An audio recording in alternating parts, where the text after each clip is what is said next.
ಎಲ್ಲರಿಗೂ ಸ್ವಾಗತ ಸುಸ್ವಾಗತ ಇಂದಿನ ಅಧಿವೇಶನಕ್ಕೆ.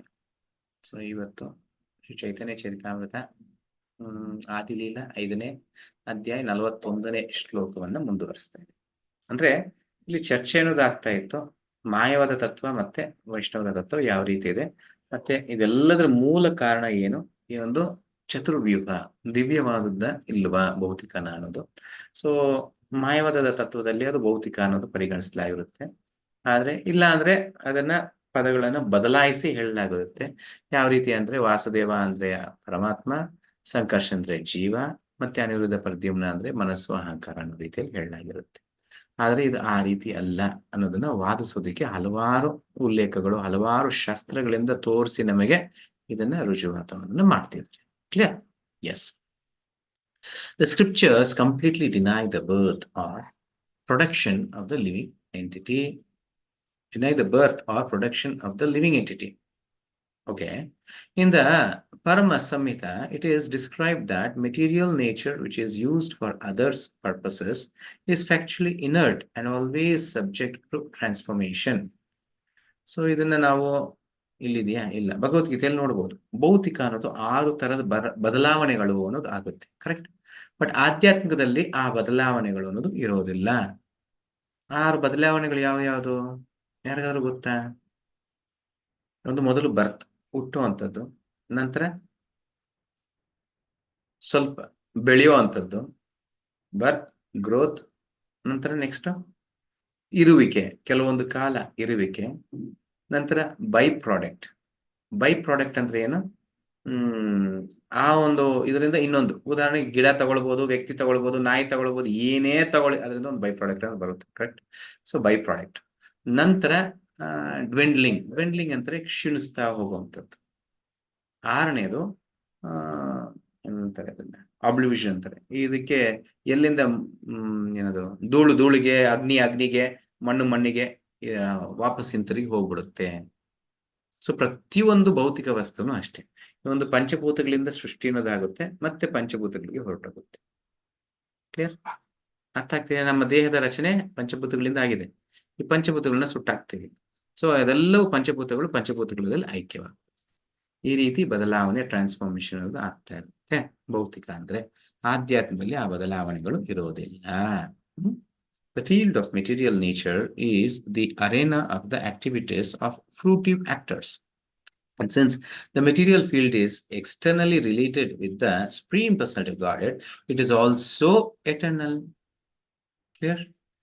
ನೋಡಿ ಮತ್ತೊಮ್ಮೆ ಓದ್ತೀನಿ. The field of material nature is the arena of the activities of the fruitive actors. So ನಾವೆಲ್ಲರೂ ಇಲ್ಲಿ 13ನೇ ಅಧ್ಯಾಯ ಭಗವದ್ಗೀತೆಯಲ್ಲಿ ಕ್ಷೇತ್ರಜ್ಞ ಅಂತ ಬರುತ್ತೆ. ಸೊ ಅಲ್ಲಿ ಕ್ಷೇತ್ರ ಅಂದ್ರೆ ಏನು? Field of activities. ಈ ಒಂದು ಭೂಲೋಕ, ಈ ಭೌತಿಕದ ಏನಿದೆ ಅಲ್ಲಿ ಏನಕ್ಕೆ ಮಾಡ್ತಿದ್ವಿ? ನಮ್ಮ ಒಂದು ಫಲಿತಾಂಶಗಳನ್ನ ಎದುರು ನೋಡೋದಕ್ಕೆ ಏನೋ ಒಂದು ಕಾರ್ಯ ಮಾಡ್ತಿದ್ವಿ. ಏನಕ್ಕೆ? ಇದನ್ನ ಮಾಡಿದ್ರೆ ನನಗೆ ಅದು ಸಿಗುತ್ತೆ ಅನ್ನೋ ಕಾರಣಕ್ಕೋಸ್ಕರ ಮಾಡ್ತಿದ್ವಿ. Correct? Yes. And since the material field is externally related with the Supreme Personality of Godhead, it is also eternal.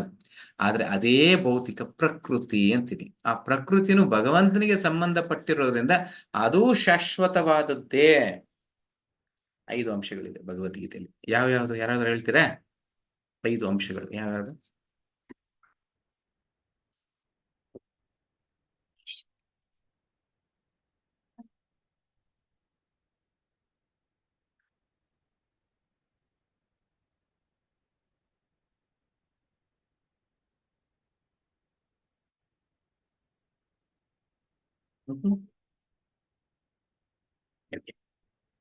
ಜೀವ, ಕಾಲ, ಪ್ರಕೃತಿ, ಈಶ್ವರ, ಕರ್ಮ. ಈಶ್ವರದಿಂದ ಪ್ರಾರಂಭ ಆಗುತ್ತೆ. ಈಶ್ವರ, ಜೀವಿ, ಪ್ರಕೃತಿ, ಕಾಲ, ಕೊನೆಯದು ಕರ್ಮ. ಕ್ಲಿಯರ್? ಸೊ ಈ 5 ಅಂಶಗಳು. ಈ 5 ಅಂಶಗಳಲ್ಲಿ ಯಾವ್ಯಾವ್ದಕ್ಕೆ ಬದಲಾವಣೆ ಇರುತ್ತೆ, ಯಾವ್ಯಾವ್ದಕ್ಕೆ ಬದಲಾವಣೆ ಇರುವುದಿಲ್ಲ?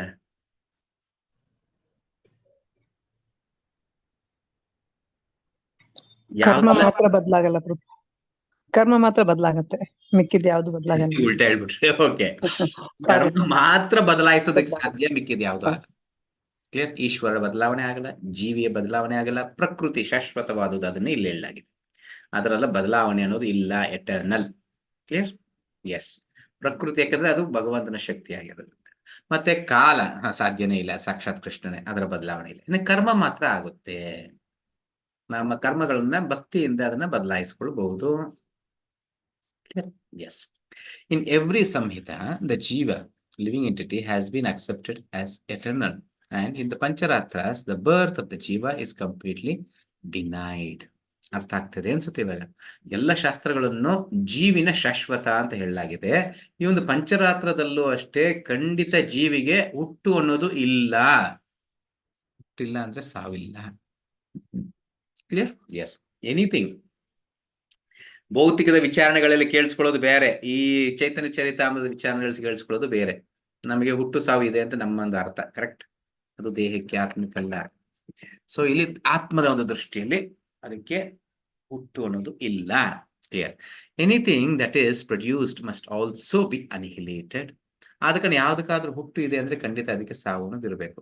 ಸೃಷ್ಟಿ ಅನ್ನೋದು ಆಗ್ತಾ ಇದೆ, ಅದಕ್ಕೆ ಪ್ರಳಯ ಅನ್ನೋದು ಇರಬೇಕು. ಇವಾಗ ಮತ್ತೊಮ್ಮೆ ಡೌಟ್ ಅನ್ನೋದು ಬರ್ಬೇಕು ಎಲ್ಲರಿಗೂ. ಬುದ್ಧಿವಂತರಿದ್ರೆ ಟಕ್ ಟಕ್ ಅಂತ ಡೌಟ್ಗಳು ಬಂದ್ಬಿಡುತ್ತೆ, ಪ್ರಶ್ನೆಗಳು ಕೇಳ್ತಾರೆ. ಇವಾಗ ತಾನೇ ಇಲ್ಲ ಶಾಶ್ವತ ಅಂತ ಹೇಳಿದ್ರೆ ಆದ್ರೆ ಅದಕ್ಕೆ ಇದೆಯಲ್ಲ ಪ್ರಭು ಅಂತ ಕೆಲವ್ರು ಕೇಳ್ಬೇಕು, ಆದ್ರೆ ಯಾರು ಕೇಳಿಲ್ಲ. ಏನದು? ಇದು ಭೌತಿಕ ಅಲ್ಲ ಪ್ರಭು, ಹಂಗಾಗಿ ಪ್ರಳಯ ಇದ್ದೇ ಇರುತ್ತೆ. Very good. ಪ್ರಕೃತಿಗೆ ಪ್ರಳಯ ಇದೆಯಲ್ಲ, ಸೃಷ್ಟಿ ಪ್ರಳಯ ಅನ್ನೋದು ಇದೆಯಲ್ಲ, ಮತ್ತೆ ಅದು ಹೆಂಗ್ ಶಾಶ್ವತ ಆಗುತ್ತೆ? ಕರೆಕ್ಟ್? ಅವಾಗ ಆ ಸ್ಟೇಟ್ಮೆಂಟ್ ತಪ್ಪುತ್ತಾನೆ, ಹೌದಾ? ಹೆಂಗ ಹೇಳೋದು ಗೊತ್ತಿಲ್ಲ, ತಲೆ ಒಳಗೆ ಹೋಗ್ತಿಲ್ಲ, ಡೌಟ್ ಅಲ್ಲಿ ಇದೆ. ಅಂದ್ರೆ ಡೌಟ್ ಅಲ್ಲಿ ಇದೆ, ಅಲ್ಲೆಲ್ಲೋ ಅದು ಚೇಂಜ್ ಆಗ್ತಾ ಇದೆಯಲ್ಲ ಅನ್ನೋ ಭಾವನೆ ಇದೆ. Okay, therefore if you accept the birth of the living entity ಇದೆ, ಪ್ರಕೃತಿ ಬಗ್ಗೆ ಹೇಳ್ಬಿಡ್ತೀನಿ. ಸೊ ಅದು ಸೃಷ್ಟಿ, ಸ್ಥಿತಿ, ಪ್ರಳಯ ಅನ್ನೋದು ಒಂದು ಪ್ಯಾಕೇಜ್. ಅದು ಸರ್ಕಲ್ ಇದ್ದ ಹಾಗೆ ರೌಂಡ್ ಹೊಡಿತಾನೇ ಇರುತ್ತೆ. ರೌಂಡ್ ಹೊಡಿಯೋದೇನು? ಶಾಶ್ವತ. ಕ್ಲಿಯರ್? ಆದ ಕಾರಣ ಪ್ರಕೃತಿ ಶಾಶ್ವತ, ಎಟರ್ನಲ್ ಆಗಿ ನಡೀತಾನೇ ಇರುತ್ತೆ. Therefore, if we accept the birth of the living entity, we also have to accept its annihilation. But since the Vedic literature say that the living entity is eternal, one should not think the living being to be produced at a certain time. So, ಈ ಒಂದು ವೇದಿಕ ಶಾಸ್ತ್ರಗಳು ಹೇಳುತ್ತೆ ಜೀವಿ ಆದವನು ಶಾಶ್ವತ, ಆತನಿಗೆ ಹುಟ್ಟು ಇಲ್ಲ, ಸಾವು ಇಲ್ಲ. So, one should not think the living entity to be produced at a certain time. ಆದ ಕಾರಣ ಆತನಿಗೆ ಈ ಒಂದು ಕಾಲಕ್ಕೆ ಆತ ಬಂದ, ಈ ಕಾಲಕ್ಕೆ ಹೋದ, ಖಂಡಿತ ಇಲ್ಲ. ಆತ ಶಾಶ್ವತ, ಅನಾದಿ. In the beginning of the Parama Samhita, it is definitely stated that the face of material nature is constantly changeable. Therefore, beginning, annihilation and all such terms are applicable only in the material nature. ಆದ ಕಾರಣ ಭೌತಿಕ ವಸ್ತುಗಳು, ಜಡ ವಸ್ತುಗಳಿಗೆ ಮಾತ್ರ ಈ ರೀತಿ ಬದಲಾವಣೆಗಳು ಇದೆ. ಅದಕ್ಕೆ ಹುಟ್ಟು ಇರೋದಕ್ಕೆ ಸಾವು ಅನ್ನೋದು ಇರುತ್ತೆ. ಸೃಷ್ಟಿ ಆಗೋದು ಮಾತ್ರ ಪ್ರಳಯ ಅನ್ನೋದು ಆಗುತ್ತೆ. ಜೀವಿಗೆ ಆಗಲ್ಲ, ದೇಹಕ್ಕೆ ಆಗುತ್ತೆ, ಆದರೆ ಈ ಒಂದು ಆತ್ಮಕ್ಕೆ ಆಗೋದಿಲ್ಲ. Clear? Yes. Considering all these points, one should understand that Shankaracharya's statement that Sankarshana is born as a jiva is completely against the Vedic statements. ಆದ ಕಾರಣ ಶಂಕರಾಚಾರ್ಯರು ಹೇಳೋ ಮಾತು ಏನಿದೆ, ಈ ಒಂದು ಸಂಕರ್ಷಣ ಅನ್ನೋದು ಜೀವಿ ಅನ್ನೋ ಒಂದು ಮಾತೇನಿದೆ, ಅದು ಪರಿಪೂರ್ಣವಾಗಿ ವೈದಿಕ ಶಾಸ್ತ್ರಗಳಿಗೆ ವಿರುದ್ಧವಾದದ್ದು. Yes, assertions are completely refuted by the above arguments. In this connection, the commentary of Sridhara Swami on Srimad Bhagavatam is very helpful. So, Shridhara ಸ್ವಾಮಿ ಅವರು ಭಾಗವತದಲ್ಲಿ 3ನೇ ಸ್ಕಂದ 1ನೇ ಅಧ್ಯಾಯ 34ನೇ ಶ್ಲೋಕದಲ್ಲಿ ಹೇಳುವಂತ ಮಾತು ತುಂಬಾನೇ ಪರಿಣಾಮಕಾರಿಯಾಗಿರುತ್ತೆ ಈ ಒಂದು ಚರ್ಚೆಗೆ. For a detailed refutation of Shankaracharya's argument attempting to prove Sankarshana an ordinary living being, one may refer to Srimad Sudarshanacharya's commentary on the Sri Bhashya, which is known as the Shruta Prakashika. Clear? ಇನ್ನೂ ಹೆಚ್ಚಿನ ನಮಗೆ arguments, ಎಲ್ಲ argument ಬಗ್ಗೆ ತಿಳ್ಕೊಳ್ಬೇಕು ಅಂದ್ರೆ ಇಲ್ಲಿ ಯಾರಾದ್ರೂ ಪಂಡಿತರು ವಿದ್ವಾಂಸರು ಕುಂತಿದ್ದೋ, ನನಗೆ ಇನ್ನೂ ಹೆಚ್ಚಿಗೆ ತಿಳ್ಕೊಳ್ಬೇಕಪ್ಪ, ಇವಾಗ 4-5 ದಿವಸ ಇದೇ ಮಾಡ್ತಾ ಸುಸ್ತೊಡ್ಬಿಟ್ಟಿರೋದು, ಸಾಕಪ್ಪ ಮುಗಿಸು ಅಂತಿದ್ದಾರೆ. ಆದ್ರೆ ಕೆಲವರಿಗೆ ಇನ್ನೂ ಇದ್ರಲ್ಲಿ ಸಮಾಧಾನ ಇಲ್ಲ, ಇನ್ನು ಎಷ್ಟೆಲ್ಲ ಆಳತೆಯಿಂದ ತತ್ವದ ಜ್ಞಾನ ಪಡ್ಕೊಳ್ಬೇಕು ಅನ್ನೋರಿಗೆ ಈ ಒಂದು ಪುಸ್ತಕದಲ್ಲಿ ಅದನ್ನ ಶ್ರೀಭಾಷ್ಯದಲ್ಲಿ ಈ ಅಂಶದಲ್ಲಿ ಬರುತ್ತೆ, ಅದನ್ನ ಓದ್ಕೊಳ್ಳಿ ಅನ್ನೋದನ್ನ ಇಲ್ಲಿ ಪ್ರಭುಪಾದ ಹೇಳ್ತಿದ್ದಾರೆ. Okay, the original quadruple forms Krishna, Baladeva, Pradyumna and Aniruddha expand into another quadruple which is present in the Vaikuntha planets of the spiritual sky.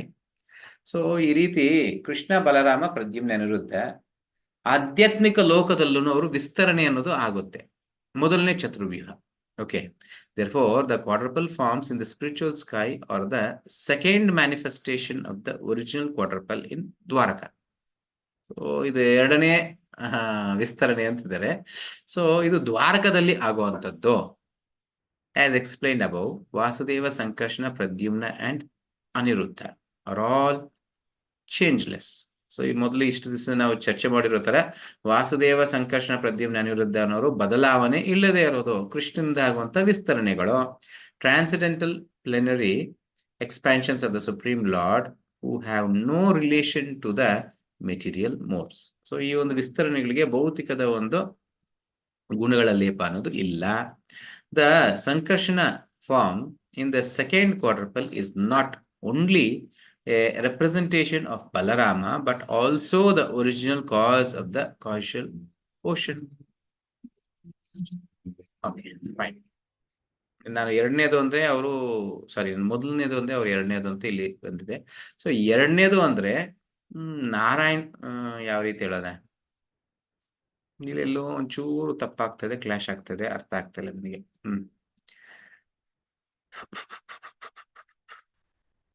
Krishna ಇಲ್ಲಿ ವಾಸುದೇವನಾಗ್ತಾನೆ, ಬಲರಾಮ ಸಂಕರ್ಷಣ. ಈ ವಿಸ್ತರಣೆಯಿಂದ ನಾರಾಯಣನಿಂದ ಎರಡನೇ ಒಂದು ಸಂಕರ್ಷಣ, ವಾಸುದೇವ, ಪ್ರದ್ಯುಮ್ನ, ಅನಿರುದ್ಧ ಅನ್ನೋದು ಬರಬೇಕು. ಇಲ್ಲಿ ಎರಡು ಅಂತ ಕೊಟ್ಟಿದೆ, ಇದು ಮೊದಲು ಎರಡು ಅನ್ನೋದು ಕನ್ಫ್ಯೂಷನ್ ಇದೆ. ಆದ್ರೆ ಇಲ್ಲಿ ಕರೆಕ್ಟ್ ಆಗುತ್ತೆ, ಇದು ಎರಡನೇದಾದ್ರೆ ಇದು ಕರೆಕ್ಟ್ ಆಗುತ್ತೆ. Vasudeva, Sankarshana, Pradyumna, Aniruddha are all changeless transcendental plenary expansions of the Supreme Lord who have no relation to the material modes. Okay, but here the Sankarshana form in the second quadruple is not only a representation of Balaram but also the original cause of the causal ocean. Andre yaro? Mahavishnu, Mahasankarshana. Clear? Yes. Where Karnodayakashayi Vishnu lies asleep, breathing out the seeds of innumerable universes. ಅವರು ಉಸಿರಾಟದಿಂದನೇ ಬೀಜ ಅಂತ ಹೇಳ್ತೀವಿ, ಇಲ್ಲಾಂದ್ರೆ ವಿಶ್ವಗಳು, ಹಲವಾರು ಅಸಂಖ್ಯಾತ ವಿಶ್ವಗಳು ಅವರ ಒಂದು ಉಸಿರಿನಿಂದ, ಅವರ ದೇಹದಿಂದ ಬರುತ್ತೆ. Okay, yes. In the spiritual sky there is a spiritual creative energy technically called ಶುದ್ಧ ಸತ್ವ, which is a pure spiritual energy that sustains all the Vaikuntha planets with the full appearances of knowledge, wealth, prowess, etc. ಇದು ಶುದ್ಧ ಸತ್ವದಲ್ಲಿ, ಶುದ್ಧ ಸತ್ವ ಅಂದ್ರೆ ನಮ್ಗೆ ಯಾವ ರೀತಿ ಒಂದು ಗುಣ ಅಂತೀವಲ್ಲ, ಆದ್ರೆ ಆಧ್ಯಾತ್ಮಿಕ ಲೋಕದಲ್ಲಿ ಎಲ್ಲವೂ ಪ್ರಕಟ ಆಗಿರುತ್ತೆ. ಅದೆಲ್ಲವೂ ಹೆಂಗೆ ಅಚಿಂತ್ಯವಾದದ್ದು, ಎಲ್ಲವೂ ಪ್ರಕಟವಾಗಿರುವಂತದ್ದಾಗಿರುತ್ತೆ. Which is a pure spiritual energy that sustains all the Vaikuntha planets. ಇಡೀ ವೈಕುಂಠ ಗ್ರಹಗಳು ಏನೆಲ್ಲ ಇದೆ ಅದೆಲ್ಲವೂ ಶುದ್ಧ ಸತ್ವದು, ಅಚಿಂತ್ಯ, ನಮ್ಮ ತರ ಜಡ ವಸ್ತುದಿಂದ ಆಗಿರೋದಿಲ್ಲ. ಅದಕ್ಕೆ ಪರಿಪೂರ್ಣವಾದ ಏನೆಲ್ಲ ಇರುತ್ತೆ, ಜ್ಞಾನ, ಐಶ್ವರ್ಯ, ಶಕ್ತಿ ಎಲ್ಲವೂ ಇರುತ್ತೆ. ತಂತಾನೆ ಎಲ್ಲ ಮಾಡ್ಕೊಳ್ಳೋ ಒಂದು ಶಕ್ತಿ ಅನ್ನೋದು ಇರುತ್ತೆ.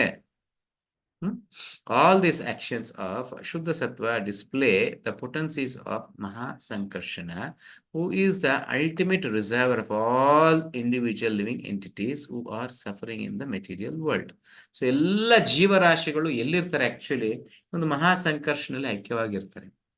ಯಾವಾಗ ಅವರು ಈ ಒಂದು ಬ್ರಹ್ಮಾಂಡಗಳನ್ನ ಸೃಷ್ಟಿ ಮಾಡಿದಾಗ, ಬ್ರಹ್ಮಾಂಡಗಳೊಳಗಡೆ ವಿಸ್ತರಣೆ ಎಲ್ಲ ಆದ್ಮೇಲೆ ಒಂದು ಮಹತ್ತತ್ವದಿಂದ ಅವರ ಒಂದು ದೃಷ್ಟಿಯಿಂದ ಮಾಯಾದೇವಿ ಇಲ್ಲದ ಭೌತಿಕದ ಇದು ಬಿದ್ದಾಗ ಆ ಜೀವಿಗಳೆಲ್ಲನೂ ಪ್ರಾರಂಭ ಅನ್ನೋದನ್ನ ಆಗ್ತಾರೆ. ಸೊ ಭೌತಿಕ ದೇಹಗಳೊಂದಿಗೆ ಆತ್ಮದ ಒಂದು ಬಂಧನ ಅಂತ ಹೇಳ್ಕೊಳ್ಬೋದು. ಆ ರೀತಿಯಾಗಿ ಈ ಒಂದು ಭೌತಿಕ ಜಗತ್ತಲ್ಲಿ ನರಳ್ತಾ ಇರ್ತಾರೆ, ಕಷ್ಟಗಳನ್ನ ಅನುಭವಿಸ್ತಾ ಇರ್ತಾರೆ, suffering in the material world. Okay, when the cosmic creation is annihilated, the living entities who are indestructible by nature rest in the body of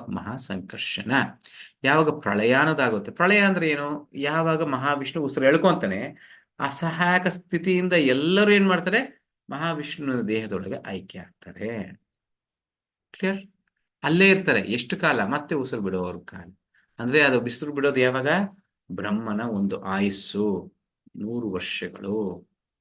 ಬ್ರಹ್ಮನ ಒಂದು ದಿನನೇ ಒಂದು ಕಲ್ಪ ಅಂತೀವಿ, ಅಂದರೆ ಬ್ರಹ್ಮನ ಒಂದು ಆಯುಸ್ಸು 100 ವರ್ಷಗಳು, ಮಹಾಸಂಕರ್ಷಣ ಒಂದು ಉಸಿರು. Okay, Sankarshana is there for sometimes called the total ಜೀವ. ಆದ ಕಾರಣ ಸಂಕರ್ಷಣ ಎಲ್ಲದರ ಒಂದು ಜೀವದ ಮೂಲ ಅಂತ ಹೇಳ್ಕೊಂಡು ಜೀವ ಅಂತ ಹೇಳುದು. As spiritual sparks, the living entities have the tendency to be inactive in the association of the material energy, just as sparks of a fire have the tendency to be extinguished as soon as they leave the fire. So ಎಲ್ಲ ಜೀವಿಗಳಿಗೂ ಅವರ ಸಾಧಾರಣವಾದ ಶಕ್ತಿ ಅನ್ನೋದನ್ನ ಕಳ್ಕೊಂಡಿರ್ತಾರೆ ಮಾಯಾ ಪ್ರಭಾವದಿಂದ, ಅಂದ್ರೆ ಈ ಒಂದು ಭೌತಿಕದ ಪ್ರಭಾವದಿಂದ. ಉದಾಹರಣೆಗೆ ಪ್ರಭುಪಾದರಲ್ಲಿ ಬೆಂಕಿಯನ್ನು ಕೊಡ್ತಿದ್ದಾರೆ. ಜಸ್ಟ್ ಇದೆಲ್ಲ ಉದಾಹರಣೆ, ಹಂಗೆ ನಾನು ಅದನ್ನ ಅಪ್ಲೈ ಮಾಡ್ತೀನಿ ಅಂದ್ರೆ ಆಗಲ್ಲ. ಜಸ್ಟ್ ನಮ್ಮ ಅರ್ಥಕ್ಕೆ ತಗೊಂಡೋದನ್ನ ಅರ್ಥ ಮಾಡ್ಕೊಳ್ಳೋದಕ್ಕೆ ಪ್ರಯತ್ನ ಮಾಡ್ಕೋಬೇಕು ಅಷ್ಟೇ. ಸೊ ಬೆಂಕಿಯ ಕಿಡಿ ಅದರಿಂದ ಆಚೆ ಬಂದಿದ್ದ ನೋಡ್ಬೋದು, ಬೆಂಕಿ ಯಾರು ಸುಟ್ಟಿದ್ರೆ ಗೊತ್ತಾಗುತ್ತೆ ನಿಮಗೆ. ಬೆಂಕಿನ ಹಾಕಿದಾಗ ಅದರಿಂದ ಹಲವಾರು ಕಿಡಿಗಳು ಬರ್ತಾ ಇರುತ್ತೆ. ಕಿಡಿ ಆಚೆ ಬಂದಾಗ ಏನಾಗುತ್ತೆ, ಅದು ಹಂಗೆ ಆರೋಗ್ಬಿಡುತ್ತೆ. ಅದರಲ್ಲಿ ಬೆಂಕಿಯ ತತ್ವಗಳು ಶಕ್ತಿ ಎಲ್ಲ ಕಳ್ಕೊಂಡು. ಅದೇ ರೀತಿ ಜೀವಿ ಯಾವಾಗಿಂದ ಭಗವಂತನ ಸಾಂಗತ್ಯ ಬಿಟ್ಟಿದ ತಕ್ಷಣ ಭೌತಿಕದ ಸಾಂಗತ್ಯದಲ್ಲಿ ಬಂದಾಗ ತನ್ನನ್ನ ತಾನು ಶಕ್ತಿಹೀನನಾಗಿ ಮಾಡ್ಕೊಂಡಿರ್ತಾನೆ. ಅದನ್ನ ಏನ್ ಶಕ್ತಿ ಇದೆ ಅದು ಕಳ್ಕೊಂಡಿರ್ತಾನೆ. ಮತ್ತೊಮ್ಮೆ ಭಗವಂತನಲ್ಲಿ ಕನೆಕ್ಟಿವಿಟಿ ಆದಾಗ, ಭಕ್ತನಾದಾಗ ಮತ್ತೊಮ್ಮೆ ಅದನ್ನ ಶಕ್ತಿಯ ಒಂದು ಪ್ರಕಟವಾಗುತ್ತೆ. The spiritual nature of the living being can be rekindled, however in association with the supreme being. Okay? So ಭಗವಂತನ ಒಂದು ಸಾಂಗತ್ಯದಿಂದ ಮತ್ತೊಮ್ಮೆ ಆತನಿಗೆ ಆ ಒಂದು ಇದು ಅನ್ನೋದು ಬರುತ್ತೆ, ರೀಕಿಂಡಲ್ಡ್. ಆತನ ನಿಜವಾದ ಒಂದು ಆಧ್ಯಾತ್ಮಿಕದ ಒಂದು ಸ್ವಭಾವ ಇಲ್ಲ ಆತನ ಪ್ರಕೃತಿ ಅನ್ನೋದು. Because the living being can appear either in matter or in spirit, the jiva is called the marginal potency. ಆದ ಕಾರಣ ಈ ಜೀವಿ ಬೇಕಾದ್ರೆ ಆಧ್ಯಾತ್ಮಿಕ ವ್ಯಕ್ತಿಯಾಗಿರ್ಬೋದು, ಇಲ್ಲ ಭೌತಿಕ ವ್ಯಕ್ತಿಯಾಗಿನೂ ಇರಬಹುದು. ಅದು ಆತನ ಆಯ್ಕೆ ಆಗಿರುತ್ತೆ. ಆದ ಕಾರಣ ಆತ ತಟಸ್ಥ ಶಕ್ತಿ ಆಗಿರ್ತಾನೆ. ಮಾರ್ಜಿನಲ್ ಪೊಟೆನ್ಸಿ ಅಂದ್ರೆ ತಟಸ್ಥ ಶಕ್ತಿ. Sankarshana is the origin of Karana Vishnu, who is the original form, who creates the universes, and that Sankarshana is but a plenary expansion of Sri Nityananda Rama. ಇದನ್ನ ಹೇಳೋದಕ್ಕೆ ಇಷ್ಟೆಲ್ಲ ಮಾಡ್ಕೊಂಡು ಇದೆಲ್ಲ ಹೇಳಿದ್ರು. ಓಕೆ, ಸೊ ನಿತ್ಯಾನಂದ ರಾಮ ಯಾರು? ನಿತ್ಯಾನಂದ ಪ್ರಭುಗಳು ಈ ಒಂದು ಸಂಕರ್ಷಣ, ಮೂಲ ಸಂಕರ್ಷಣೆಗೆ ಆಧಾರ. ಅಂದ್ರೆ ಆ ಮೂಲ ಸಂಕರ್ಷಣ ಇವಾಗ ಈ ಎಲ್ಲ ಸೃಷ್ಟಿ ಮಾಡ್ತಾರೆ ಮಹಾಸಂಕರ್ಷಣ ಕಾರಣೋದಕ್ಷ ವಿಷ್ಣು ಯಾರಿದ್ದಾರೆ, ಆತನ ಒಂದು ವಿಸ್ತರಣೆ ಈ ಒಂದು ನಿತ್ಯಾನಂದ ರಾಮರಿಂದ ಆಗಿರುವಂಥದ್ದು ಅನ್ನೋದನ್ನ ಹೇಳ್ತಿದ್ದಾರೆ. ಓಕೆ, ತನ್ಹಾಯೇ ರಾಮೇರ ರೂಪ ಮಹಾಸಂಕರ್ಷಣ ಚಿಚ್ಛಕ್ತಿ ಆಶ್ರಯ ತಿನ್ಹೋ ಕಾರಣೇರಾ ಕಾರಣ. There, in the spiritual sky, the personal feature of Balarama called Mahasankarshana is the shelter of the spiritual energy. He is the primary cause, the cause of all causes. So, Mahasankarshana yaro sakshat Balarama. ಆಧ್ಯಾತ್ಮಿಕ ಲೋಕದಲ್ಲಿ ಬಲರಾಮನ ವಿಸ್ತರಣೆ Sankarshana is the shelter of spiritual energy. ಆಧ್ಯಾತ್ಮಿಕದ ಶಕ್ತಿಯ ಒಂದು ಹೆಂಗ್ ಹೇಳೋದು, ಇದನ್ನ ಚಿಕ್ಕದಾಗಿ ಅರ್ಥ ಮಾಡ್ಕೊಳ್ಳೋದಕ್ಕೆ ಹೇಳ್ತೀನಿ ಸುಮ್ಮನೆ.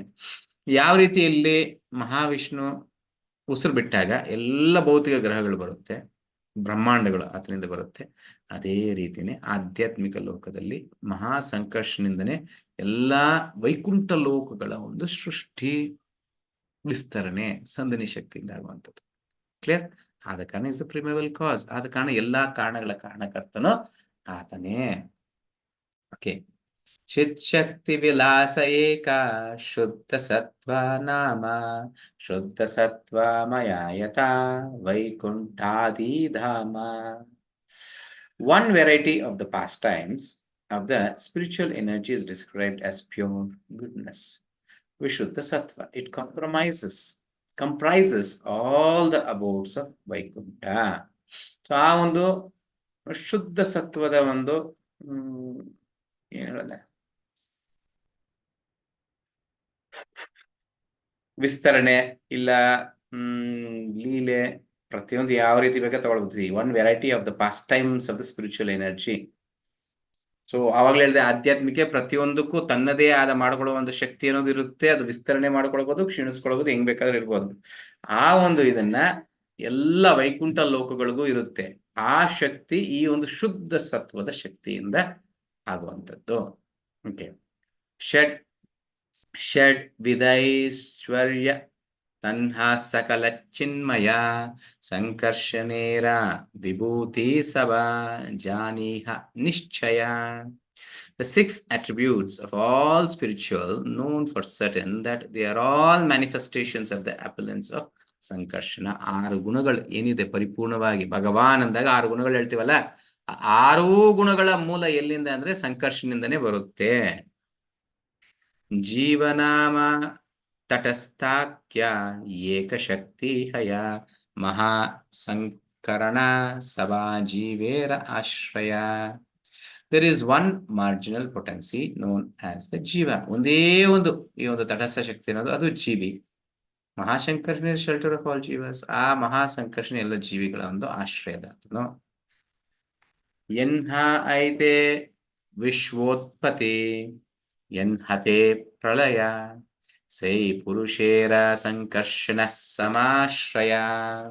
Sankarsana is the original shelter of the Purusha from whom this world is created and in whom it is dissolved. Clear? Sankarshana ಬಂದು ಎಲ್ಲಾ ಪುರುಷ ಅವತಾರಗಳ ಮೂಲ, ಒರಿಜಿನಲ್ ಶೆಲ್ಟರ್ ಆಫ್ ದ ಪುರುಷ from whom this world is created and in whom it is dissolved. Clear? Yes. ಸರ್ವಾಶ್ರಯ ಸರ್ವಾದ್ಭುತ ಐಶ್ವರ್ಯ ಅಪಾರ ಅನಂತ ಕಹಿತೆ ನಾರೆ Mahima ಎನ್ಹಾರ. He, Sankarsana, is the shelter of everything. He is wonderful in every aspect and his appearances are infinite. Even Ananta cannot describe his glory. Sankarshana ಬಂದು ಎಲ್ಲದರ ಆಶ್ರಯನು ಸಂಕರ್ಷಣೆ.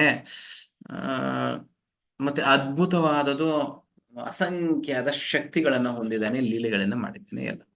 ಇದನ್ನ ಅನಂತ ಶೇಷನು ಅಸಂಖ್ಯಾತ ಬಾಯಿಗಳಿಂದ ಆತನ ಗುಣಗಾನ ಹಾಡೋದಕ್ಕೂ ಸಾಧ್ಯ ಆಗಲ್ಲ. ತುರಿಯ ವಿಶುದ್ಧ ಸತ್ವ ಸಂಕರ್ಷಣ ನಾಮ ತಿನ್ಹೋ ಎಂದ್ರ ಅಂಶ ಸೈ Nithyananda Rama. That Sankarsana, who is transcendental pure goodness, is a partial expansion of Nityananda Balarama. ಆ ಒಂದು ಸಂಕರ್ಷಣ ಏನ್ ಇಷ್ಟೊತ್ತು ಹೇಳಿದ್ವಿ, ಆ ಸಂಕರ್ಷಣ ಈ ಒಂದು ನಿತ್ಯಾನಂದ ರಾಮರ ವಿಸ್ತರಣೆ. ಕ್ಲಿಯರ್? ಎಸ್. ಇದಕ್ಕೆ ಮುಂಚೆ ಚೈತನ್ಯ ಮಹಾಪ್ರಭು ಬಗ್ಗೆ ಹೇಳಿದ್ರು. ಯಾರು ಚೈತನ್ಯ ಮಹಾಪ್ರಭು ಅಂತ. ಇವಾಗ ಒಂದು ನಿತ್ಯಾನಂದ ಪ್ರಭು ಬಗ್ಗೆ ಹೇಳ್ತಿದ್ದಾರೆ. ಅಷ್ಟಮ ಶ್ಲೋಕೇರ ಕೈಲ ಸಂಕ್ಷೇಪ ವಿವರಣ ನವಮ ಶ್ಲೋಕೇರ ಅರ್ಥ ಶುಣಾದಿಯಾಮನ. I have briefly explained the 8th verse. Now please listen with attention as I explain the 9th verse. ಇಷ್ಟೊತ್ತು 8ನೇ ಶ್ಲೋಕದ ಒಂದು ವಿವರಣೆ ಅನ್ನೋದನ್ನ ಕೊಟ್ಟಿದ್ದೀನಿ. ಇವಾಗ 9ನೇ ಶ್ಲೋಕದ ವಿವರಣೆ ಕೊಡ್ತೀನಿ. ದಯವಿಟ್ಟು ಗಮನದಿಂದ ಕೇಳಿಸ್ಕೊಳ್ಳಿ. ಮಾಯಾಭರ್ತ ಜಂಢ ಸಂಘಾಶ್ರಯಾಂಕ ಶೇತೆ ಸಾಕ್ಷಾತ್ ಕಾರಣಾಂಬೋಧಿ ಮಧ್ಯೆ ಯಸ್ಯೈಕಂಶ ಶ್ರೀ ಪುಮಾನ್ ಆದಿದೇವಸ್ ತಾಂ Shri ನಿತ್ಯಾನಂದರಾಮಂ ಪ್ರಪದ್ಯೆ. I offer my full obeisances unto the feet of Sri Nityanandarama, whose partial representation called Karnodayakashaya Vishnu, lying on the Karna ocean, is the original Purusha, the master of the illusory energy and the shelter of all universes. Ella Vishwagala ಆಶ್ರಯದಾತನು ಮತ್ತೆ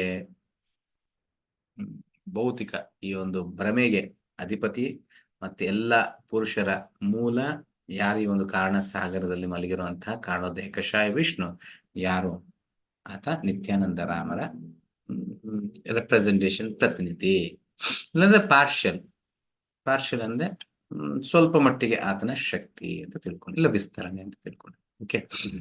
ವೈಕುಂಠ ಬಹಿರೇ ಯೈ ಜ್ಯೋತಿರ್ಮಯ ಧಾಮ ತಾಹಾರ ಬಹಿರೇ ಕಾರಣಾರ್ಣವ ನಾಮ Outside the Vaikuntha planets is the impersonal Brahman effulgence, and beyond that effulgence is the Karna ocean or causal ocean. Outside the Vaikuntha planets is the impersonal Brahman effulgence. Okay, and beyond that effulgence is the Karna ocean or causal ocean. Okay, Vaikuntha ಗ್ರಹಗಳ ಎಲ್ಲೋ ಒಂಚೂರು difference ಬರ್ತಾ ಇದೆ, but ನಾನು ನೋಡೋ ದೃಷ್ಟಿ ಈ ಕಡೆಯಿಂದ ನೋಡಿದ್ರೆ ಒಂದು ದೃಷ್ಟಿ, ಆಧ್ಯಾತ್ಮಿಕ ಲೋಕದಿಂದ ನೋಡಿದ್ರೆ ದೃಷ್ಟಿ ಬೇರೆ ಅಲ್ವಾ. ಸೊ ಆಧ್ಯಾತ್ಮಿಕ ವೈಕುಂಠ ಲೋಕಗಳ ಆಚೆ ಈ ಒಂದು ಬ್ರಹ್ಮನ್ ಪ್ರಕಾಶ ಅನ್ನೋದು, ಬ್ರಹ್ಮ ಜ್ಯೋತಿ ಅನ್ನೋದಿದೆ. ಅದರ ಆಚೆ ಈ ಒಂದು ಕಾರಣೋದಯಕಶಾಹಿ ಇಲ್ಲಾಂದ್ರೆ ಕಾರಣ ಸಾಗರ ಅನ್ನೋದಿದೆ. ಅಂದ್ರೆ ಈ ದೃಷ್ಟಿ ಆಧ್ಯಾತ್ಮಿಕ ಲೋಕದಿಂದ ನೋಡಿದಾಗ ಸರಿ ಹೋಗುತ್ತೆ, ಈ ಕಡೆಯಿಂದ ನೋಡಿದಾಗ ಅದು ವಿರುದ್ಧ. The impersonal glowing effulgence known as impersonal Brahman is the outer space of the Vaikuntha planets in the spiritual sky. ಆಧ್ಯಾತ್ಮಿಕ ಲೋಕದಲ್ಲಿ ಬ್ರಹ್ಮಜ್ಯೋತಿ ಅನ್ನೋದು ವೈಕುಂಠಗಳ ಲೋಕದ ಒಂದು ಪ್ರಕಾಶ ಅಂತ ಹೇಳ್ಬೋದು. Beyond that impersonal Brahman is the great causal ocean. ಅದರ ಆಚೆ ಏನಿದೆ ಈ ಒಂದು ಕಾರಣ ಸಾಗರ ಅನ್ನೋದಿದೆ, which lies between the material and spiritual skies. ಅದೆಲ್ಲಿರುತ್ತೆ?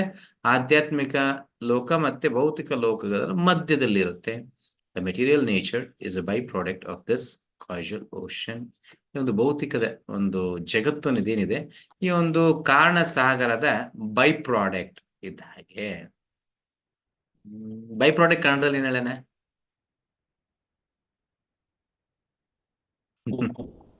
ಉಪ ಉತ್ಪನ್ನ ಗುರುಗಳೇ. ಉಪ ಉತ್ಪನ್ನ ಮಾತಾಡಿ. ಉಪವಸ್ತುಗಳು. ಈ ಉಪವಸ್ತುಗಳ ಓಕೆ. ಉದಾಹರಣೆಗೆ ತಂದೆ ತಾಯಿಗೆ ಮಕ್ಕಳು ಬೈ ಪ್ರಾಡಕ್ಟ್. ಅರ್ಥ ಆಗ್ತಿದ್ಯಾ? ಒಂದು ಗಿಡಕ್ಕೆ ತನ್ನ ಒಂದು ಇನ್ನೊಂದು ಗಿಡ ಉಟ್ಕೊಳ್ಳುತ್ತೆ, ಅದು ಬೈ ಪ್ರಾಡಕ್ಟ್. ಆ ರೀತಿ ಇನ್ನು ಬೇರೆ ಮೆಕ್ಯಾನಿಕಲ್ ಆಗಿ ತಗೊಂಡ್ರೆ ಉದಾಹರಣೆಗಳೇ ನೆಟ್ಟು ಬೋಲ್ಟು ಮಾಡುವಂತ ಫ್ಯಾಕ್ಟ್ರಿಗೆ ನೋಡಿದ್ರೆ ಸ್ಕ್ರಾಪ್ ಅಂತ ಬರುತ್ತೆ, ಗೊತ್ತಾ? ಅದನ್ನೆಲ್ಲ ಕಟ್ ಮಾಡಿರ್ತಲ್ಲ, ಆ ಸ್ಕ್ರಾಪ್ ಅನ್ನೋದು ಬೈ ಪ್ರಾಡಕ್ಟ್. ಸೊ ಅದರಲ್ಲೂ ದುಡ್ಡು ಮಾಡ್ಕೊತಾರೆ. ಆ ರೀತಿ ಬೈ ಪ್ರಾಡಕ್ಟ್ ಅಂದ್ರೆ ನನಗೆ ಉಪಯುಕ್ತವಾದದ್ದು, ನನಗಿಂತ ಕೆಳಮಟ್ಟದ್ದು, ಈ ರೀತಿ ಸಹಕಾರ ಕೊಡುವಂಥದ್ದು, ಆ ರೀತಿ ಎಲ್ಲ ತಗೊಳ್ಬೋದು. ಮೆಟೀರಿಯಲ್ ನೇಚರ್, ಈ ಭೌತಿಕ ನೇಚರ್ ಅನ್ನೋದು ಈ ಒಂದು ಕಾರಣ ಸಾಗರದ ಒಂದು ಬೈ ಪ್ರಾಡಕ್ಟ್ ಆಗಿದೆ. Okay, Karanodakashayi Vishnu who lies on the causal ocean creates. ಇದು ಎಷ್ಟು ದೊಡ್ಡದಾಗಿದೆ? ಓ, ಇದು ಸುಮಾರು ದೊಡ್ಡದಾಗಿದೆ. ಆಯ್ತು. ಕಾರಣೋದಯಕಶಾಹಿ ವಿಷ್ಣು, ಒಂದು ನಿಮಿಷ.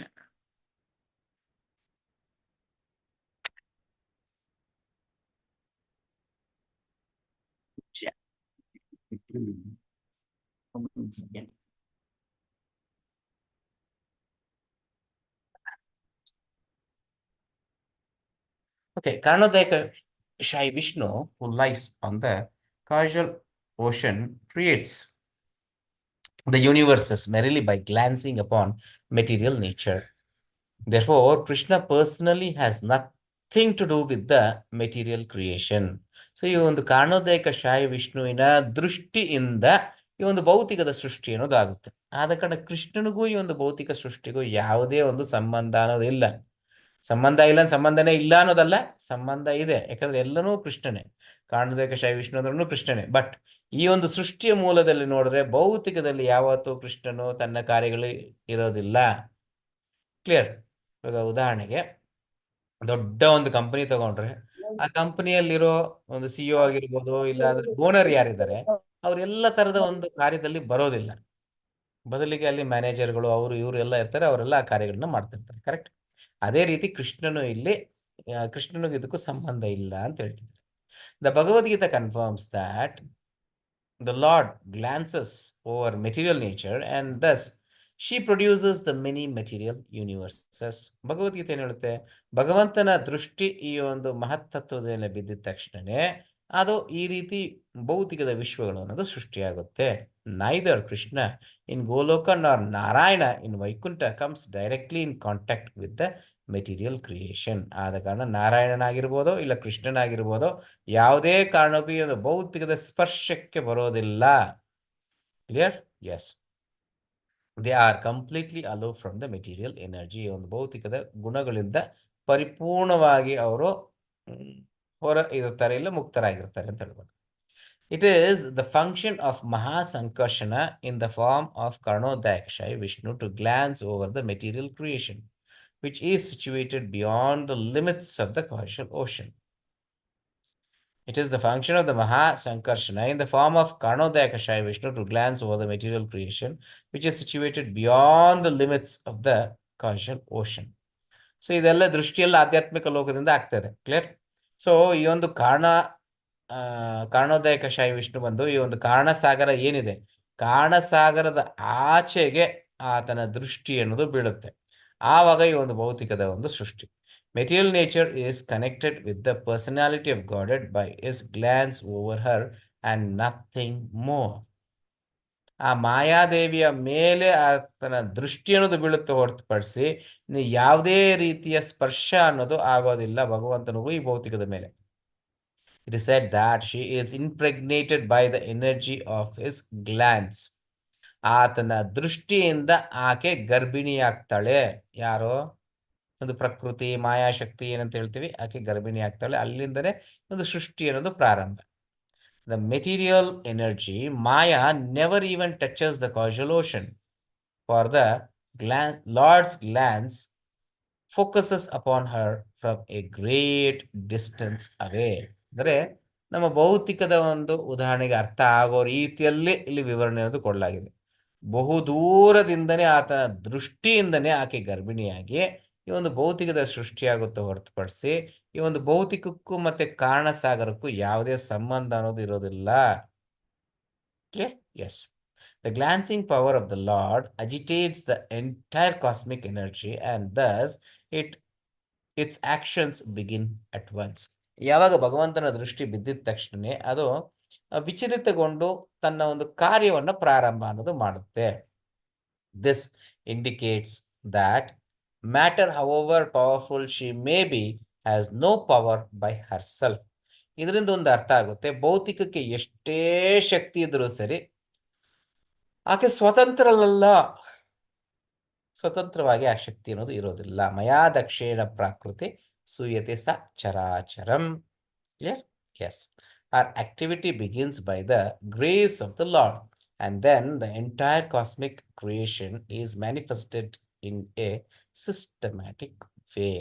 ಈ ರೀತಿ ಭಗವಂತನ ಅನುಗ್ರಹದಿಂದನೇ ಈ ಒಂದು ಭೌತಿಕದ ಸೃಷ್ಟಿಯ ಪ್ರಾರಂಭ ಅನ್ನೋದು ಆಗುತ್ತೆ. The example of a woman's conception can help us understand this subject to a certain extent. ಈ ರೀತಿ ಒಂದು ಹೆಣ್ಣಿನ ಉದಾಹರಣೆ ಕೊಟ್ಟಾಗ ನಮಗೆ ಆದಷ್ಟು ಒಂದು ಹತ್ರದ ಒಂದು ಅರ್ಥ ಅನ್ನೋದು ಆಗುತ್ತೆ, ಈ ಸೃಷ್ಟಿ ಯಾವ ರೀತಿ ಆಯಿತು ಅನ್ನೋದು. The mother is passive, but the father puts his energy within the mother and thus she conceives. ಅಂದರೆ ತಾಯಿ ಗರ್ಭಿಣಿ ಯಾವಾಗ ಆಗ್ತಾಳೆ? ಯಾವಾಗ ತಂದೆಯಿಂದ ಬೀಜದ ಒಂದು ಪ್ರದಾನ ಆಗುತ್ತೆ ಆವಾಗ. ಅದೇ ರೀತಿ ಈ ಪ್ರಕೃತಿ ಅನ್ನೋದು ತಾಯಿ, ತಂದೆ ಯಾರು? ಕಾರಣೋದಯ ಕಷಾಯ ವಿಷ್ಣು. ಆತನ ಒಂದು ದೃಷ್ಟಿಯಿಂದ ಆಕೆ ಗರ್ಭಿಣಿ ಆಗ್ತಾಳೆ. Clear? She supplies the ingredients for the birth of the child in her womb. Similarly, the Lord activates material nature, which then supplies the ingredients for cosmic development. ಈ ರೀತಿಯಾಗಿ ಭಗವಂತನು ಆ ಒಂದು ಏನು ಹೇಳೋದು, ಆ ಬೀಜವನ್ನು ಕೊಟ್ಟಾಗ ಯಾವ ರೀತಿ ತಾಯಿ ತನ್ನ ಗರ್ಭದಲ್ಲಿ ಆ ಒಂದು ಶಿಶುವಿಗೆ ಬೇಕಾಗಿರುವ ಇದೆಲ್ಲವೂ ಪ್ರಕಟವಾಗುತ್ತೆ. ಕಣ್ಣು, ಮೂಗು, ಬಾಯಿ, ಚರ್ಮ, ಗಿರ್ಮ ಎಲ್ಲ ಒಂದೊಂದೇ, ಕೈ ಕಾಲೆಲ್ಲ ಬರುತ್ತಲ್ಲ, ಅದೇ ರೀತಿನೇ ಇಲ್ಲಿ ಭೌತಿಕಕ್ಕೆ ಆ ಒಂದು ಜೀವಿಗೆ ಏನೆಲ್ಲ ಬೇಕು ಅದೆಲ್ಲವೂ ಸೃಷ್ಟಿ ಅನ್ನೋದು ಆಗುತ್ತೆ. Clear? Similarly lord activates material nature. ಇದೇ ರೀತಿನೇ ಭಗವಂತ ಈ ಒಂದು ಭೌತಿಕದ ಒಂದು ಪ್ರಕೃತಿಯನ್ನು ಸೃಷ್ಟಿ ಅನ್ನೋದನ್ನ ಮಾಡ್ತಾನೆ. Okay. Material nature has 2 different phases. ಈ ಒಂದು ಭೌತಿಕದ ಒಂದು ಸ್ವಭಾವ, ಅದರ ಪ್ರಕೃತಿ ನೋಡಿದಾಗ 2 ವಿಧದಲ್ಲಿರುತ್ತೆ. ದ ಆಸ್ಪೆಕ್ಟ್ ಕಾಲ್ಡ್ ಪ್ರಧಾನ supplies the material ingredients from cosmic development. So ಮೊದಲನೇದಾಗಿ ಏನು, ಆ ಮಹತ್ತತ್ವದಿಂದ ಪ್ರಧಾನ ಅನ್ನೋದು ಬರುತ್ತೆ. ಪ್ರಧಾನ ಅಂದ್ರೆ ಏನು? ಎಲ್ಲ ಈ ಒಂದು ಭೌತಿಕದ ಅಂಶಗಳು, ಉದಾಹರಣೆಗೆ ಈ ಒಂದು 24 ಅಂಶಗಳು ಅಂತ ಏನು ಭಾಗವತ ಹೇಳುತ್ತೆ, ಅದೆಲ್ಲ ಈ ಒಂದು ಪ್ರಧಾನದಲ್ಲಿ ಇರುತ್ತೆ. ಅಂದ್ರೆ ಮಹತ್ತತ್ವ ಅನ್ನೋದು ಇನ್ನೂ ಮ್ಯಾನಿಫೆಸ್ಟ್ ಆಗಿಲ್ಲ. ಸೊ ಪ್ರಧಾನ ಅನ್ನೋದು ಮ್ಯಾನಿಫೆಸ್ಟ್ ಆಗಿದೆ. ಅರ್ಥ ಆಗ್ತಿದೆಯಾ? Next stage of creation. and the aspect called Maya causes the manifestation of her ingredients, which are temporary, like foam in the ocean. ನಂತರ ಮಾಯಾದೇವಿ ಏನ್ ಮಾಡ್ತಾಳೆ, ಆ ಒಂದು ಪ್ರಧಾನದಲ್ಲಿ ತನಗೆ ಬೇಕಾಗಿರುವ ವಸ್ತುಗಳ ಒಂದು ಸೃಷ್ಟಿ ಇರೋದಾಗುತ್ತೆ, ಪದಾರ್ಥಗಳು. ಯಾವತ್ತು ಗರ್ಭದಲ್ಲಿ ತಾಯಿ ತನ್ನ ಶಿಶುವಿಗೆ ಬೇಕಾದ ರೂಪ, ಕೈ ಕಾಲೆಲ್ಲ ಬರುತ್ತೆ, ಆ ರೀತಿಯಾಗಿ ಪ್ರಾರಂಭ ಆಗುತ್ತೆ. ಆದರೆ ಅದೆಲ್ಲವೂ ತಾತ್ಕಾಲಿಕವಾದದ್ದು. ಯಾವ ರೀತಿ ಅಂದ್ರೆ ಸಮುದ್ರದ ಮೇಲೆ, ನೀರಿನ ಮೇಲೆ ಗುಳ್ಳೆ ತರ. ಗುಳ್ಳೆ ಯಾವತ್ತೂ ಶಾಶ್ವತವಾಗಿರೋಲ್ಲ ಅಲ್ವಾ? ಮಳೆ ಬೀಳುವಾಗ ಗುಳ್ಳೆ ಬರುತ್ತೆ, ಮತ್ತೊಮ್ಮೆ ಅದು ಕರಗೋಗುತ್ತೆ. ಆ ರೀತಿನೇ then in reality the temporary manifestations of material nature are originally caused by the spiritual glance of the Lord. ಆದರೆ ನಿಜಾಂಶಕ್ಕೆ ಇಡೀ ಭೌತಿಕ ಸೃಷ್ಟಿ ಏನೇ ಹೇಳಿದ್ರು ಅದರ ಒಂದು ಸೃಷ್ಟಿಯ ಮೂಲ ಯಾರು? ಭಗವಂತನ ಒಂದು ದೃಷ್ಟಿ, ಆಧ್ಯಾತ್ಮಿಕ ದೃಷ್ಟಿಯಿಂದನೇ ಸಾಧ್ಯ. The personality of Godhead is the direct or remote cause of creation, and material nature is the indirect or immediate cause. ಇನ್ನೊಂದು, ಇಲ್ಲಿ ದೃಷ್ಟಿ ಅಂದ್ರೆ ಯಾರು? ಯಾರಿಗಾದ್ರೂ ಗೊತ್ತಾ ಇದ್ರ ವಿಚಾರ? ಮಹಾವಿಷ್ಣುವಿನ ದೃಷ್ಟಿ ಯಾರು?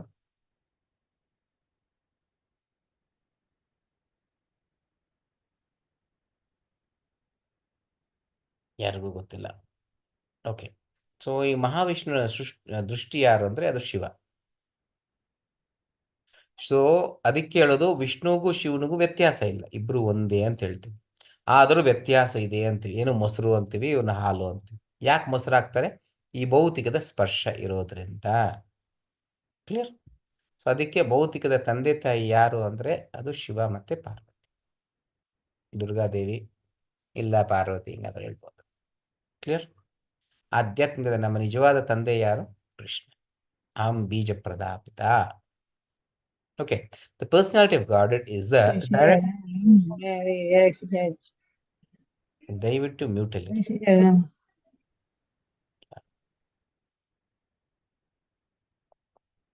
Fine. In reality, the personality of Godhead is the direct or remote cause of creation, and material nature is the indirect or immediate cause. ಆದ ಕಾರಣ ದೇವೋತ್ತಮ ಪರಮಪುರುಷ ಭಗವಂತನು ಇದಕ್ಕೆ ನೇರವಾದ ಕಾರಣ ಆಗಿದ್ದಾನೆ ಸೃಷ್ಟಿಗೆ. ಆತನೇ ಮೂಲನಾಗಿರ್ತಾನೆ. ಮತ್ತೆ ಇಂಡೈರೆಕ್ಟ್, ಪರೋಕ್ಷವಾದ ಕಾರಣ ಯಾರು ಅಂದ್ರೆ ಅದು ಭೌತಿಕದ ಶಕ್ತಿಯಾಗಿದೆ. ಕ್ಲಿಯರ್?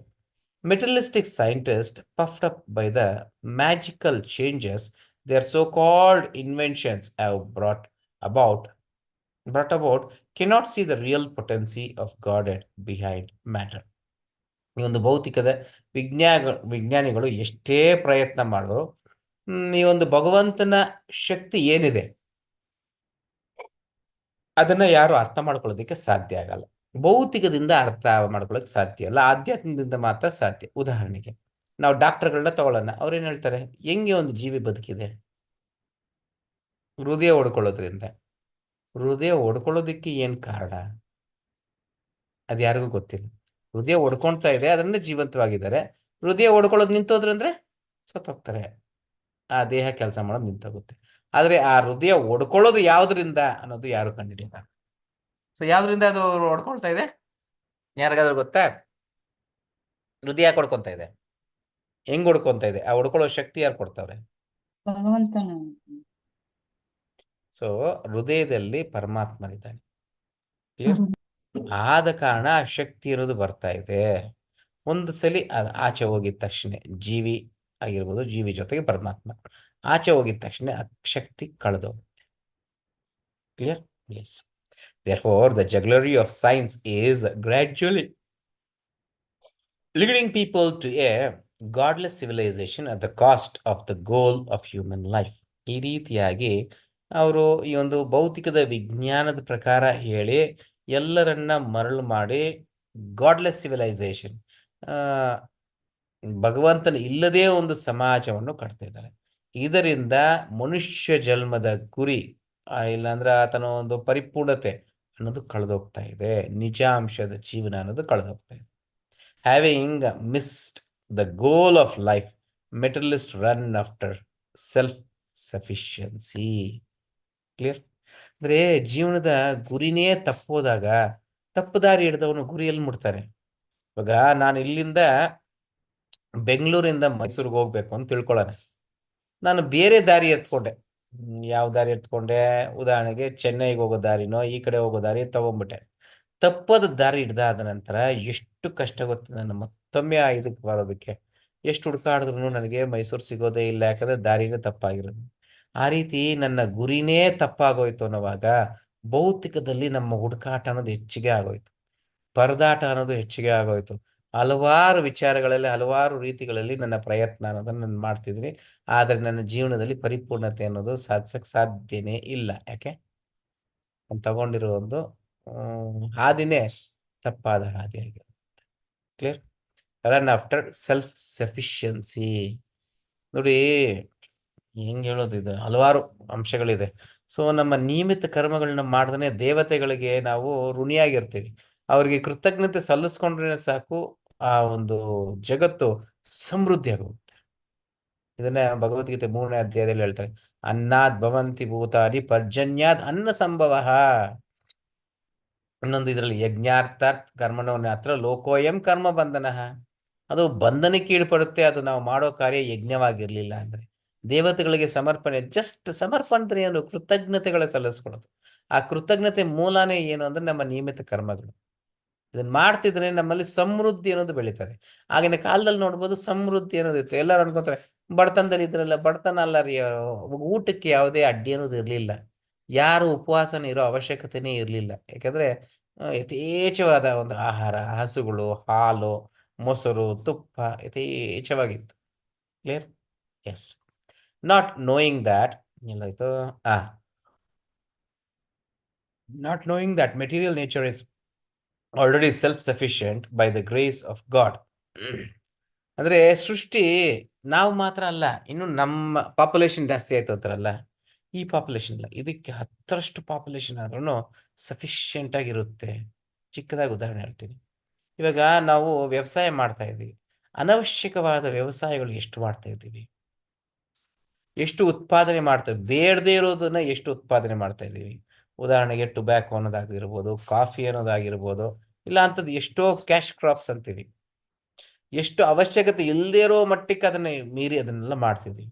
ಅದನ್ನು ಹೊರತುಪಡಿಸಿ ನಾವು ಜಸ್ಟ್ ನಮಗೆ ಬೇಕಾಗಿರೋ ಧಾನ್ಯಗಳನ್ನ ವ್ಯವಸಾಯ ಮಾಡಿದ್ರೆ ಯಥೇಚ್ಛವಾದ ಆಹಾರ ಅನ್ನೋದಾಗುತ್ತೆ. ಕ್ಲಿಯರ್? ಇನ್ನು ನಮ್ಮ ಒಂದು ಏನು ಹೇಳೋದು, ಸಮಾಜದ ಒಂದು ವ್ಯವಹಾರಗಳು ಮತ್ತು ಇದು ಸರಿಯಾದ ರೀತಿ ಇಲ್ಲದೆ ಇರೋದ್ರಿಂದ ಒಂದು ತಪ್ಪು. ಇದನ್ನು ಇಡೀ ಪ್ರಪಂಚಕ್ಕೆ ಒಂದೇ ರಾಜ ಅಂತ ತಿಳ್ಕೊಳ್ಳೋಣ, ಇಡೀ ಪ್ರಪಂಚ ಒಂದೇ ದೇಶ. ಅವಾಗೇನಾಗುತ್ತೆ? ಖಂಡಿತ ಆಹಾರದ ಕೊರತೆ ಇರೋದು ಬರಲ್ಲ. ಇವತ್ತೊಂದು ದಿವಸ ಅಮೆರಿಕದಲ್ಲೋ ಹಲವಾರು ದೇಶಗಳಲ್ಲಿ ಆಹಾರವನ್ನು ಸಮುದ್ರಕ್ಕೆ ಎಷ್ಟು ಯಥೇಚ್ಛವಾಗಿ ಹಾಕ್ತಿದ್ದಾರೆ ಗೊತ್ತೆ. ಆದರೆ ಊಟನೇ ಇಲ್ಲದೆ ಇರುವಂಥ ಆಫ್ರಿಕಾದಲ್ಲಿ ಇದನ್ನೆಲ್ಲ ಕೊಡೋದಿಲ್ಲ. ಯಾಕಂದರೆ ಅವರು ಆ ಒಂದು ಬಡತನ ಅನ್ನೋದನ್ನು ಕಾಪಾಡಬೇಕು ಅನ್ನೋ ಒಂದೇ ಕಾರಣಕ್ಕೋಸ್ಕರ ಅದನ್ನು ಈ ರೀತಿಯಾಗಿ ಮಾಡ್ತಿರ್ತಾರೆ. ಆದರೆ ಒಂದೇ ರಾಜ ಒಂದೇ ದೇಶ ಥರ ಇದ್ದಾಗ ಯಾವತ್ತಿಗೂ ಯಾರಿಗೂ, ಅಂದರೆ ಇದೆಲ್ಲ ಯಾರ ಕಾರಣ? ನಮ್ಮ ಸ್ವಾರ್ಥ. ಮನುಷ್ಯರ ಸ್ವಾರ್ಥದಿಂದನೇ ಇವತ್ತು ನಮಗೆ ಪರಿಪೂರ್ಣವಾಗಿ ಯಾವುದು ಇಲ್ಲ, ಸಫಿಷಿಯೆಂಟ್ ಆಗಿ ಇಲ್ಲ, ಇನ್ಸಫಿಷಿಯೆಂಟ್ ಆಗಿ ಇರುತ್ತೆ.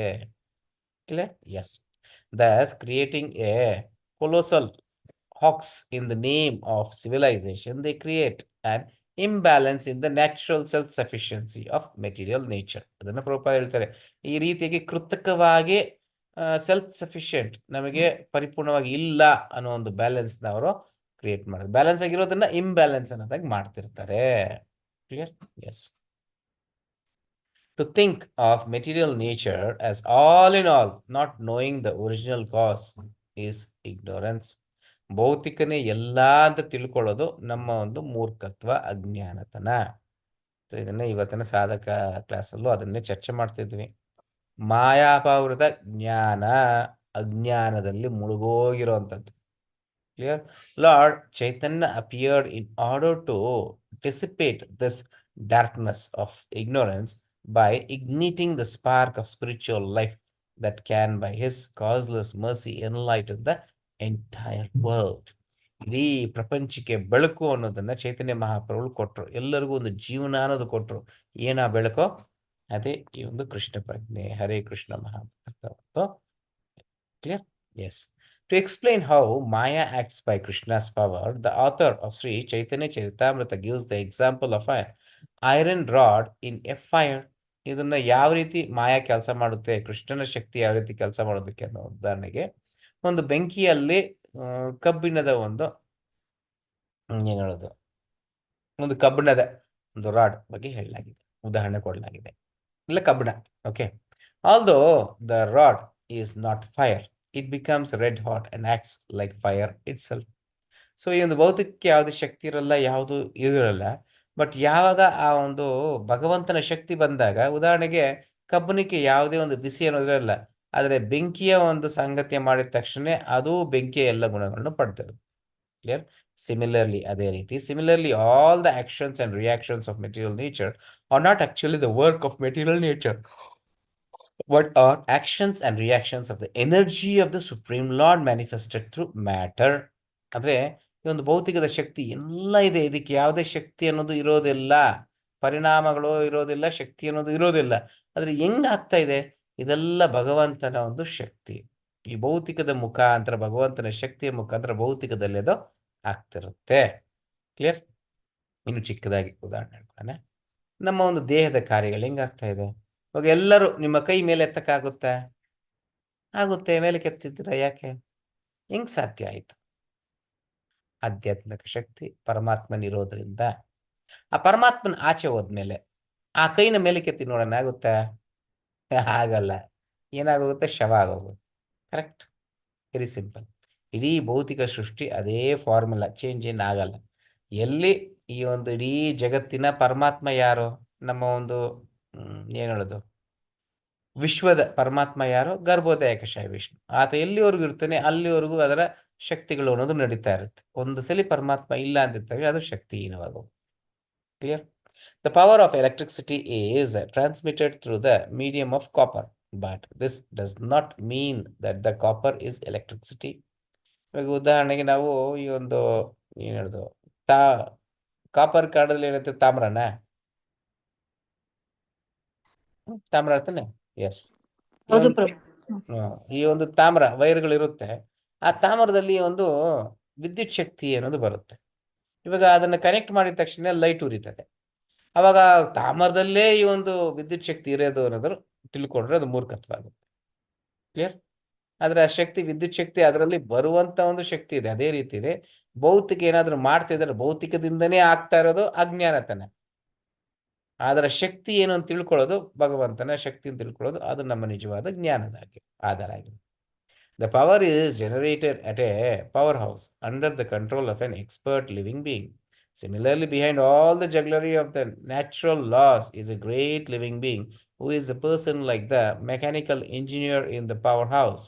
It is by his intelligence that the entire cosmic creation moves in a systematic way.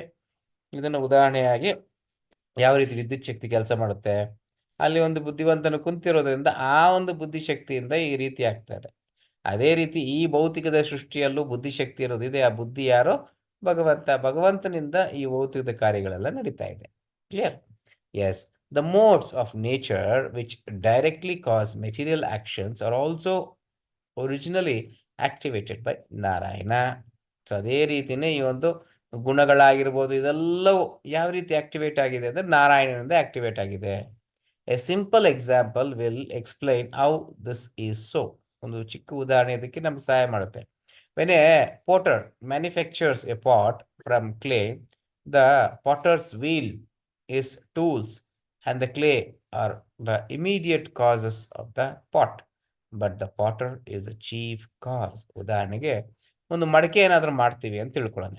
ಮಡಕೆ ಮಾಡುವಾಗ ನಾವು ಆ ಮಣ್ಣು ಎತ್ಕೊಂಡ್ಬಂದು ಹಾಕೋದಂತೆ, ಆ ಒಂದು ಚಕ್ರ ಅಂತೆ, ಚಕ್ರದಲ್ಲಿ ಒಂದು ಕೋಲಂತೆ, ಅದನ್ನು ತಿರುಗಿಸೋದು, ಇದೆಲ್ಲವೂ ಕಾರಣ. ಕರೆಕ್ಟಾ? ಒಂದು ಮಡಕೆ ಹಾಕಬೇಕು ಅಂದರೆ, ಒಂದು ಮಡಕೆ ರೂಪ ಕೊಡೋದಕ್ಕೆ ಇದಕ್ಕೆಲ್ಲರಿಗೂ ಅದರ ನಿಜವಾದ ಮುಖ್ಯವಾದ ಕಾರಣ ಯಾರು? ಆ ವ್ಯಕ್ತಿ. ಯಾರ ಮಡಕೆ ಮಾಡುವಂಥ ವ್ಯಕ್ತಿ ಮುಖ್ಯವಾದ ಕಾರಣ ಆಗಿರ್ತಾನೆ. ಕ್ಲಿಯರ್? ಸಿಮಿಲರ್ಲಿ ಅದೇ ರೀತಿ Narayana is the chief cause of all material creation. ಇಡೀ ಭೌತಿಕ ಸೃಷ್ಟಿ ಎಲ್ಲದರ ಮೂಲ ಕಾರಣನು ನಾರಾಯಣನಾಗಿರ್ತಾರೆ.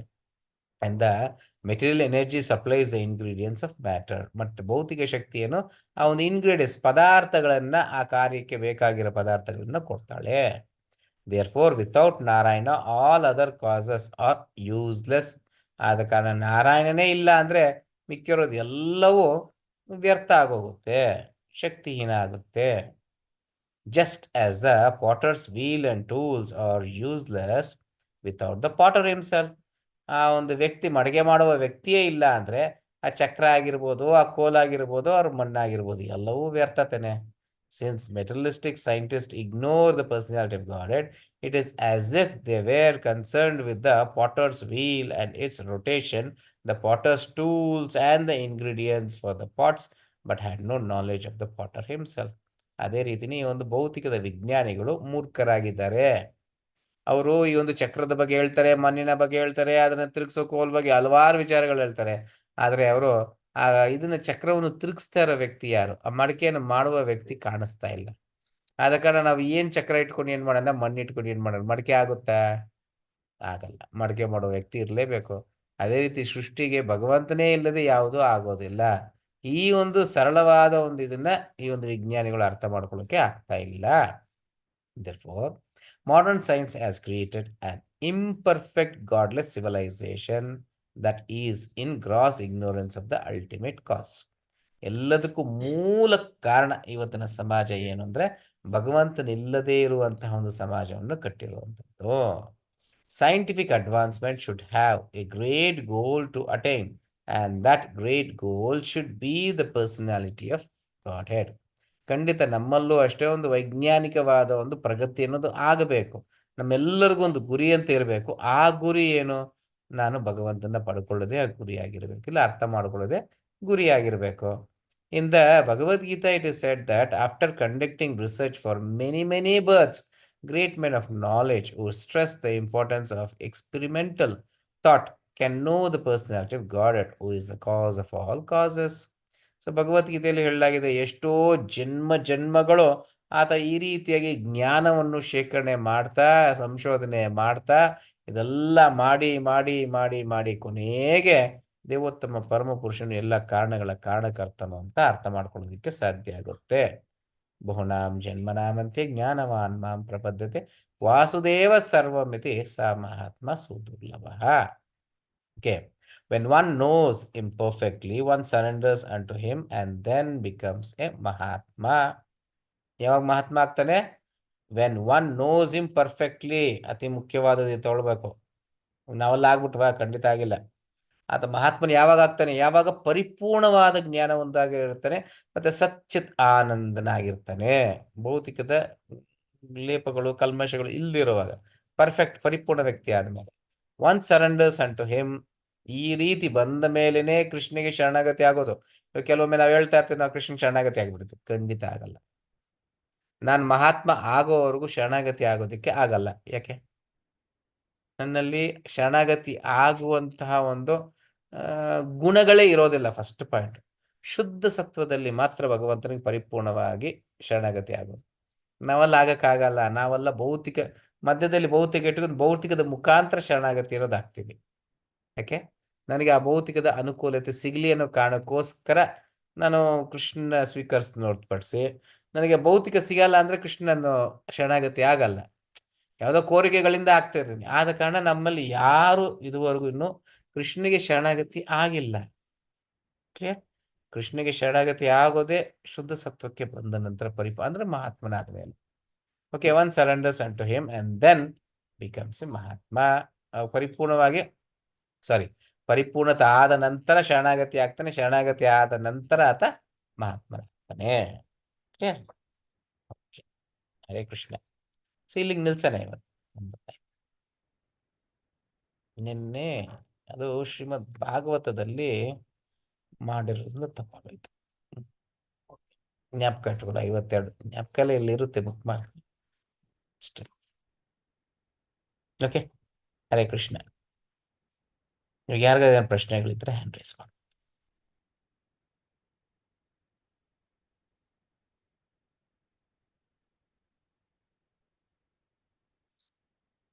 ಪ್ರಶ್ನೆಗಳಿಲ್ಲ ಅಂದ್ರೆ ಇಲ್ಲಿ ಎಂಡ್ ಮಾಡೋಣ. ಓಕೆ, ಪ್ರಶ್ನೆ ಇಲ್ಲ ಅನ್ಸುತ್ತೆ. ಧನ್ಯವಾದ ಎಲ್ಲರಿಗೂ ಇವತ್ತಿನ ಒಂದು ಅಧಿವೇಶನದಲ್ಲಿ ಪಾಲ್ಗೊಂಡಿದ್ದಕ್ಕೆ. ಒಂದು ಬಾರಿ ಹರೇ ಕೃಷ್ಣ ಮಹಾಮಂತ್ರವನ್ನು ಹೇಳ್ತಾ, ಹರೇ ಕೃಷ್ಣ ಕೃಷ್ಣ ಕೃಷ್ಣ ಹರೇ ಹರೇ, ಹರೇ ರಾಮ ರಾಮ ರಾಮ ಹರೇ ಹರೇ. ಹರೇ ಕೃಷ್ಣ. ವಾಂಛಾಕಲ್ಪತರುಭ್ಯಶ್ಚ ಕೃಪಾ ಸಿಂಧುಭ್ಯೇವ ಚ ಪತಿತಾನಾಂ ಪಾವನೇಭ್ಯೋ ವೈಷ್ಣವೇಭ್ಯೋ ಅನಂತ ಕೋಟಿ ವೈಷ್ಣವ ಮೂರ್ತಿ ಕಿ ಜೈ. ಪತಿತ ಪಾವನ ಶ್ರೀಲ ಪ್ರಭುಪಾದ ಕಿ ಜೈ. ಪತಿತ ಪಾವನ ಗುರು ಮಹಾರಾಜ್ ಕಿ ಜೈ. ಜೈ ಗೌರ್ ಪ್ರೇಮಾನಂದಿ. ಹರಿ ಹರಿ ಓ. ಎಲ್ಲರೂ ಒಂದು ಹರೇ ಕೃಷ್ಣ ಪ್ರಭು. ಹರೇ ಕೃಷ್ಣ ಪ್ರಭು. ಲಲಿತಾ ಮಾತಾಜಿ ಹರೇ ಕೃಷ್ಣ. ಹರೇ ಕೃಷ್ಣ. ಪೂಜಿ ದಂಡವತ್ ಪ್ರಣಾಮಗಳು. ಲತಾ ಮಾತಾಜಿ ಹರೇ ಕೃಷ್ಣ. ವೀಣಾ ಹರೇ ಮಾತಾಜಿ, ಕೃಷ್ಣ ಪ್ರಭುಜಿ. ಹರೇ ಸತೀಶ್ ಪ್ರಭು ಹರೇ ಕೃಷ್ಣ. ಕೃಷ್ಣ ಪ್ರಭು. ಭೀಮಾ ರೆಡ್ಡಿ ಪ್ರಭು ಹರೇ ಕೃಷ್ಣ. ಗಿರೀಶ್ ಪ್ರಭು, ನಾಗಪ್ಪ ಪ್ರಭು, ಅನಿಲ್ ಪ್ರಭು ಹರೇ ಕೃಷ್ಣ. ಕಲಾ ಮಾತಾಜಿ ಹರೇ ಕೃಷ್ಣ. ಪ್ರವೀಣ್ ಕುಮಾರ್ ಹರೇ ಪ್ರಭು ಕೃಷ್ಣ ಪ್ರಭು. ಥ್ಯಾಂಕ್ ಯು ಪ್ರಭು. ಹರೇ ಕೃಷ್ಣ. ಆಶಾಲತಾ ಮಾತಾಜಿ ಹರೇ ಕೃಷ್ಣ. ಕವಿತಾ ಮಾತಾಜಿ ಹರೇ ಕೃಷ್ಣ. ಓಕೆ, ಎಲ್ಲರಿಗೂ ಹರೇ ಕೃಷ್ಣ. ಧನ್ಯವಾದ.